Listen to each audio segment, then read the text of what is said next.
Hello, and welcome to The Approach. We're taking a new approach today to this segment. We're looking at a myriad of topics for The Approach. We're going to be talking all things residential real estate and investment. We're going to be talking about lifestyle. We're going to be talking food, culture, interior design. We're going to talk about a lot of things on these segments, and we'll help you find real value here. We're going to begin with something today that I think is so important in the moment. And we're going to talk about our approach to the current market and how there are so many opportunities right now to win in the face of what appears to be adversity in the marketplace. And we're talking about this because it's an election year. And one of the things that we've been hearing from so many of our clients and so many of our friends this year is, I'm not sure what to do. It's an election year. How is that affecting things? I think I'm going to wait. It's an election year. So let's talk about that. Let's talk about how one can approach the market in an election year in a way that you capture the greatest bang for your buck, right? You get everything that you can get out of the market. And let's take a macro view of this, not the micro fear version, which I think is what a lot of us have been feeling this year, but let's look at where the big win can be. So let's take a big view of the overall. And here's what we know. And here's what all the studies will tell you. If you hop online, there's some really great stuff out there regarding studies on presidential election years. It's really easy to put your fingers on. But I've read a lot of it. I'm going to bring it to you now. Let's talk about it. We'll connect. We'll go through it. I'll walk you through it personally. I'd love that conversation. But here's what we know in the moment. Election years have a very, very short-term effect on the market. In 7 of the last 8 election cycles, prices have gone up following the election. Why?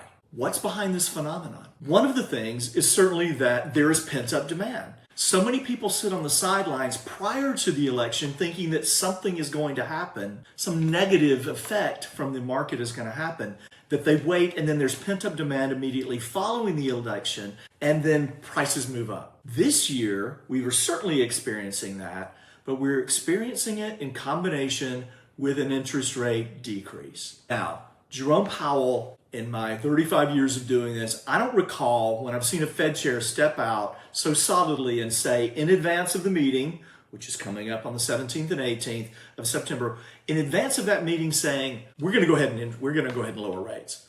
That doesn't happen very often, if ever, in my memory. So what does that tell us? There's some jitters about the market. In an election year, they certainly want to settle that down, and it creates even more of an opportunity because rates have already come down. People are saying, oh, I want to wait for rates to come down when the Feds meet on the 18th.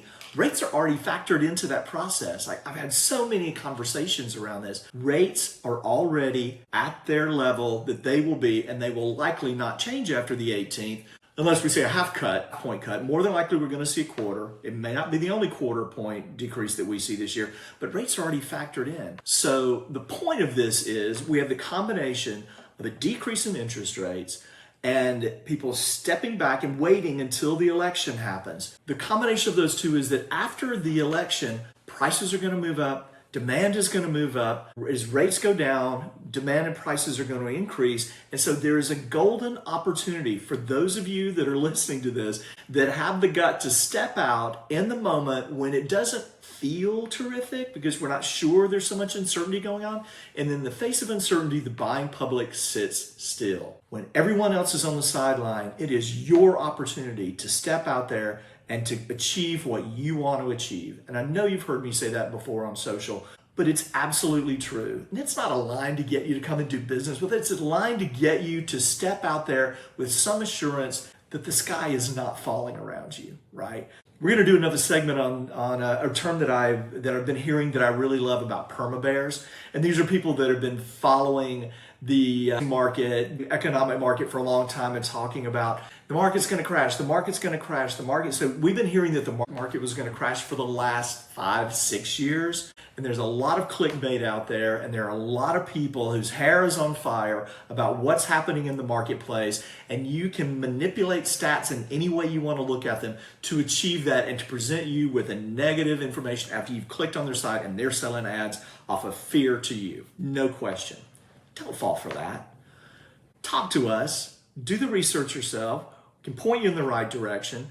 But if you really are intent on achieving your goal in 2024 of picking up a great place to live, because where you wake up in the morning matters, and we know that. Step out there and do your thing. Like, don't be dissuaded by the perma bears and the fear that's out there. Step over it, step through it, take action.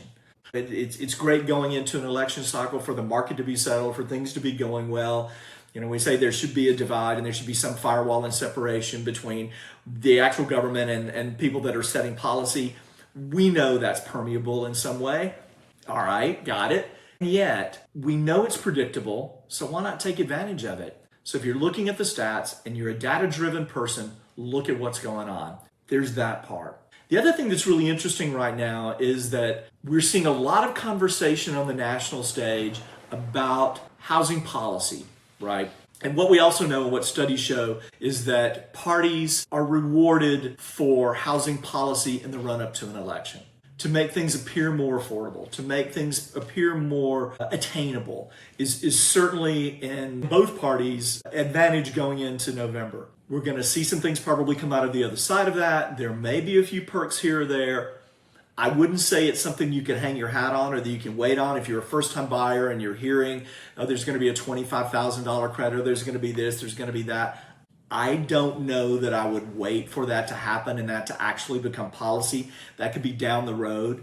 In the meantime, as I mentioned a moment ago, prices are going to move up. Unless you think that $25K to you is a much greater win than the increase that you're going to see in price, now is the time. You know, back to now is the time. Like, what we know is in front of us. And we always feel as buyers that we're, the saying that we like to use, you may be buying at the top of the moment, but you're never buying at the top of the market, right? And so prices continue to move up. And in the moment, you have the opportunity before the election, while the market's been a little quiet, while the market's been a little bit flat, to step out there. Prices will not be better than they are today. That's the bottom line.